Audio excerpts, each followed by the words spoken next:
Hey, Mike Lawson here. Are you struggling with prospecting and recruiting for your business? Listen, if you're building your network marketing business, it's all about bringing in new people. New people, more reps equals more customers. It's just a numbers game.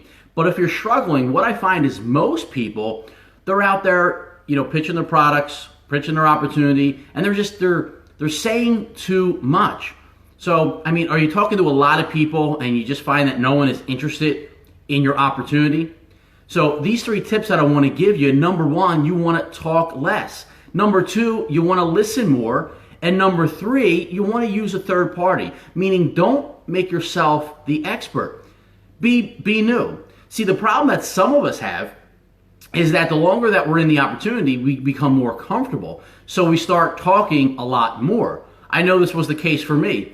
In the early days of my business, I didn't have a lot of success in terms of making a lot of money, but I got a lot of people to look at the opportunity, just simply based on the fact that I was brand new. So everyone that I talked to, I said, listen, and this was before training, I just said, I can't explain this. I don't know that much about it. I know I'm excited about it. I know you need to take a look at it. And I got a lot of eyeballs on the opportunity.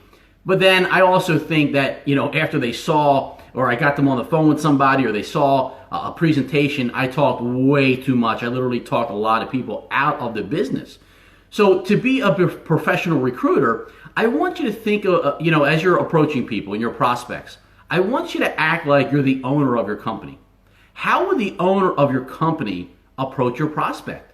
Do you think the owner of your company is sending them 10 emails and sending them to all different kinds of websites and saying, listen, this is better than your job and it's not a pyramid, and just giving them too much information? No, here's what he or she is probably doing.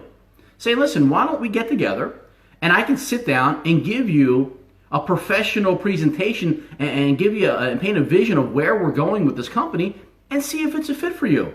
I guarantee your owner is not begging people to come into the office.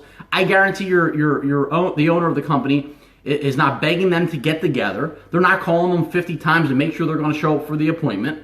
Okay, and that's a whole other topic. The point is, you want to be professional and you want to ask questions. See, what I find is most people are out there and they're talking way too much to not enough people. So your job is not to be talking. Your job is to be listening.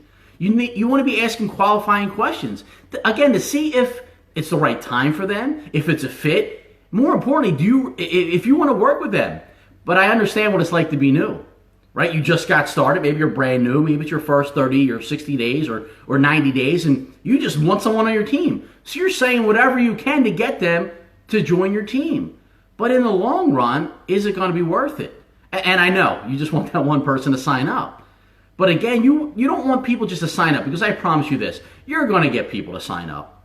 But you don't want people just to sign up and do nothing, because that's even more frustrating. You want somebody that's going to run with you, so you want to ask some qualifying questions. Like, hey, listen, are you open to making any more money? If I could show you a way to make an extra $500 or $1,000 this month or next month, are you open to that? What's your time schedule like? Can you fit this into your, on the side, part-time? Now, again, you want to make sure that they're a good fit. And keep in mind that when you are prospecting people, you're calling somebody or you're meeting with them, here is what is going through their minds. Number 1, here's what they're thinking. Is it simple? Number 2, can I do this? And number 3, will you help me? And if you're just giving them way too much information, you know what they're thinking? I don't have time for this. I don't want to explain it the way you're explaining it. If your meetings are going an hour, 2 hours, they don't have time for that. You want to show the simplicity of it. We connection. Okay, we're going to make the audio available. Okay, so you want to ask questions and you want to use a third party. You want to get yourself out of the way. Don't make yourself the expert. Again, the longer you're in, the more knowledge that you have, so you want to keep talking and talking and talking to people. But I promise you, you're losing people because you're saying too much.